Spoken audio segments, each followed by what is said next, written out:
Aloha, great job today. Tell you what, I'm just gonna send you a video that I did the other day, or today, or yesterday. Talks about the melodic minor.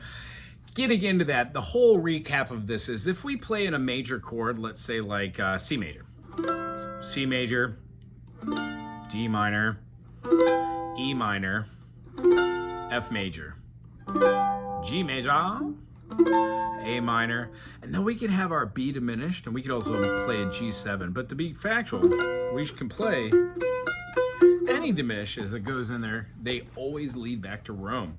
The last thing that happens is we have that T do. Well, understandably, most of us don't get past just understanding what a major chord is and what a minor chord is, let alone being able to understand that there's also an augmented chord and different types of triads which add another extension note. So the thing we covered today was knowing that a G, A, B, C, D, E, F sharp, G can have a pentatonic, like a G, A, B, D, E, G. Dun, dun, dun, dun, dun, dun. We also have these in every other key. D, E, F sharp, A, B, D, dun, dun, dun, dun, dun, dun. Some of them feel the same. So we use those quite quickly by going. Those are just muscle memory. But when it gets down to soloing and using notes, the way we practice dictates how we play when we're playing live or trying to write melody lines. So I would urge you to take any key. Let's say like the one we did in practice was D minor. Let's pick something different. Let's pick A minor. A minor would have the same chords as C major, the aforementioned, except for when we have this concept. In a melodic minor, we raise our sixth and we raise our seventh. In the key of A minor, we would have had A, B, C, D, E, F, G, A. So in a melodic minor, we have A, B, C. There's still our 1, 2, flat 3, 4, 5. And now rather than having an F, we're gonna have an F sharp, and then we have a G sharp, and then we go to our A.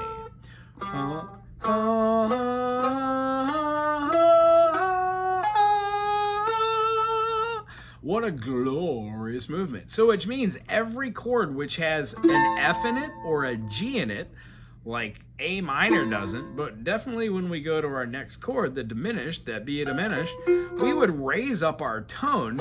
So instead of having just a B and then having a D and an F, we would have a B, D, F sharp. Well, gee golly whiz, that augments that now, doesn't it? And because we have a B, D, F, and it's already a minor, what we have is we have to figure out what kind of chord this is. Now, it doesn't fit us to just say that it's a B augmented. So if we went to a B major, took this, flat in the third, wonderful, and then flat in the fifth, we would have. So this chord right here would be our B augmented. What we really need to do is we need to change this one, or not B augmented, B diminished. What we need to do is change this so it has a sharpened F, which means this note is tangibly already there. We have our F sharp. When we move to our next key inside of this concept, we would go from the A to the B diminished to our C, the major one. But playing it melodically, we see how we would have a F sharp and a G sharp, meaning our C major is no longer just a C major. Yeah, you guessed it. It's a C augmented. So already with these three chords,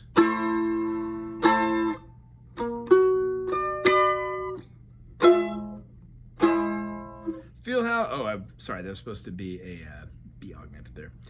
So even without that, we have all these different chords that play back and forth with each other. C augmented, and then it going into a minor chord, our D, with our seventh tone, D, F, A, and then we skip the G, and we play that F. The F is now, or not the F, D minor turned into a D major, because we now have an F sharp now with a melodic minor. So what we went over and we covered on the board allows us to have those chords played and then view the modes that are derived out of that as being different names. Now, what we want to do is just memorize them at face value as their names, but then really take a deep dive for like maybe a week or 2 weeks on one of the modes of melodic minor. First one, of course, being melodic minor. If we did it in the key of A, we would have A, B, C, D, E, F sharp, G sharp, A.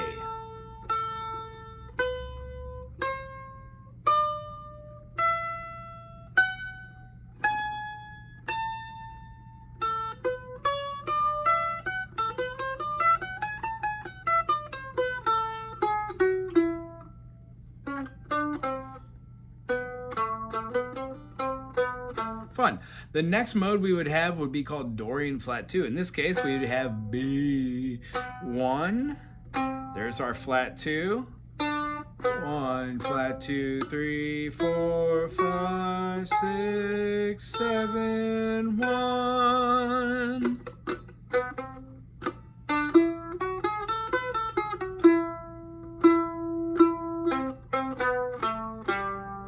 When we play our third scale degree, we'd have the C. C, D, E, F sharp, G sharp, A, B, C sharp. Now you can see that in the beginning, C, D, E, F sharp is a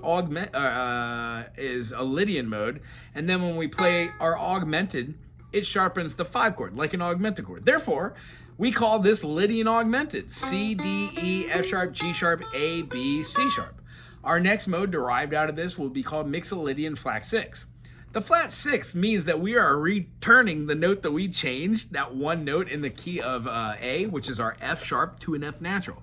Keeping the G sharp, that lending or leading tone, as a T-do, and then having a replacement now. This idea of having Mixolydian quite literally means we flatten the 7th scale degree. So what have we done here? We're seeing that one of the modes that's derived out of melodic minor quite literally reverts right back to the original, the notes, minus that note of the minor third. But guess what? In this key, yeah, it moves up in form. So the note we would have after having our A, B, C, and D would be D, E, F sharp. Now that is a major third. Hear how this mode of Mixolydian 6 still holds true to the major and minor third, determining what the median is, or the sonority rather. D, E, F sharp, G sharp, A, B, C sharp, D sharp. Is that right? No, D. My bad. Dun, dun, dun, dun, dun, dun, dun, dun. This probably is one of my least favorite modes, but guess what? I don't know anything about this mode. I should play it for 200 hours.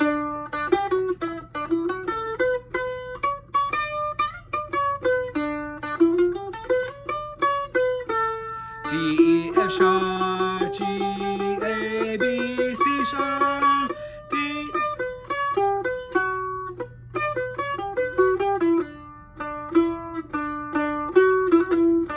Feels very Mozart-y.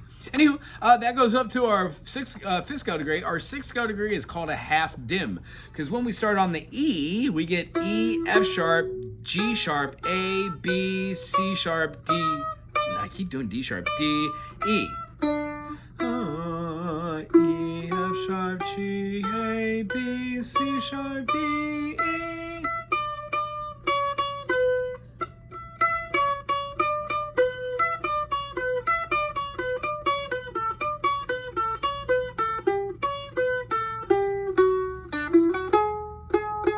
Gotta remember that G sharp and that D natural. That's the hard one for me in this one. And then the last one is altered dominant. Now, the reason why I like altered dominant is because it really gives all the flavors here. We're playing this over a key that we would consider to be a diminished. Can't have a 7 there, and then you can flatten it to be a full. So here in the key of A, we would have had A minor. Well, right before A is the, you betcha, we've got a G. So our G here is going to be not just the G major, but we're going to take that note and we're going to move it up. E, F sharp. That's where our half dominant comes from. So we could do our A as our melodic minor, B as our Dorian flat 2. We could have our C as our Lydian augmented, D as our Lydian dominant. We could have E as our Mixolydian flat 6 if you want. We could have our F sharp as our half diminished, so it'd still feel the same.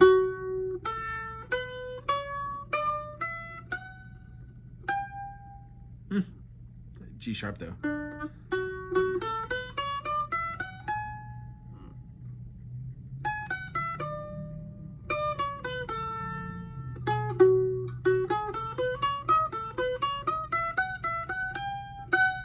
What I like to do is play around with one chord at a time and then go over these in their natural form, making little places between each one and notating it. So if I pull it out of here from the A minor, then I'm playing A melodic minor, and my alter dominant is the mode I want to work on, I would start on the note right before the A, playing my G sharp, which is my lending tone.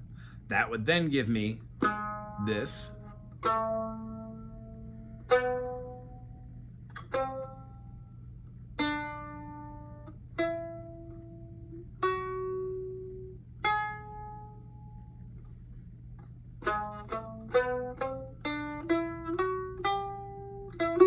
Keep forgetting that G sharp. G sharp, A, B, C, D, E, F sharp, G sharp. This one should feel weird. 1, 2, 3, 4, 5, 6, 7, 8. Boom. So those are all the modes in A minor of melodic minor. I would suggest maybe writing down on a piece of paper, but at least figuring out a key signature, writing down the chords that you know, and then altering them when you add the accidentals. That's the best way to learn melodic minor. I'm going to send a video which is way too long. You don't have to watch the whole thing, but there's chock full of good information there. It's good seeing you. Aloha!